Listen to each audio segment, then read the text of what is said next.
Avec le domaine 2 du socle commun, il s'agit de permettre à tous les élèves d'apprendre à apprendre. Or, ce n'est pas une chose évidente. Nos élèves, nos enfants adolescents sont parfois démunis face à des exercices a priori simples, mais qui en fait exigent des compétences spécifiques. Je prendrai quelques exemples. Comment apprendre une leçon, rédiger un devoir ou un texte, comment comprendre un document, prendre des notes, comment préparer un exposé, prendre la parole en public, effectuer une prestation ou produire des objets.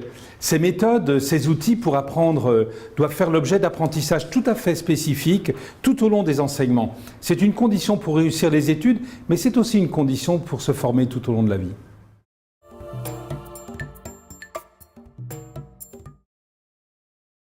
Dans ce domaine, les objectifs de connaissances et de compétences sont nombreux. Je citerai d'abord l'organisation du travail personnel. C'est un vrai challenge pour beaucoup de nos élèves. Apprendre à se projeter dans le temps, anticiper, planifier ses tâches, comprendre le sens des consignes, identifier un problème, mobiliser ses connaissances.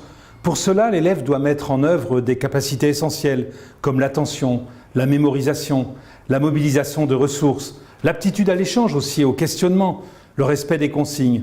Mais il doit aussi apprendre à analyser et exploiter ses erreurs. En fait, il s'agit de se constituer des outils personnels pour être autonome dans son travail.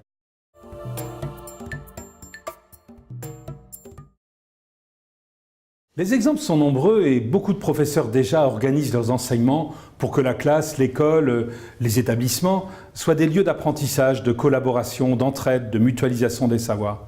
Un exemple me vient à l'esprit à partir d'une séquence que j'ai pu observer dans une classe de 4e. Le cours portait sur les transports maritimes internationaux. Les élèves étaient amenés à travailler en groupe à partir d'outils numériques, puis ils avaient à rendre compte individuellement et collectivement de leurs travaux. L'ambiance était vraiment studieuse et coopérative à la fois. Tout ceci, vous le voyez, contribue à de nouvelles organisations dans la classe, dans l'école ou l'établissement. Plus d'échanges et de collaboration, une pédagogie inversée où chaque élève est acteur.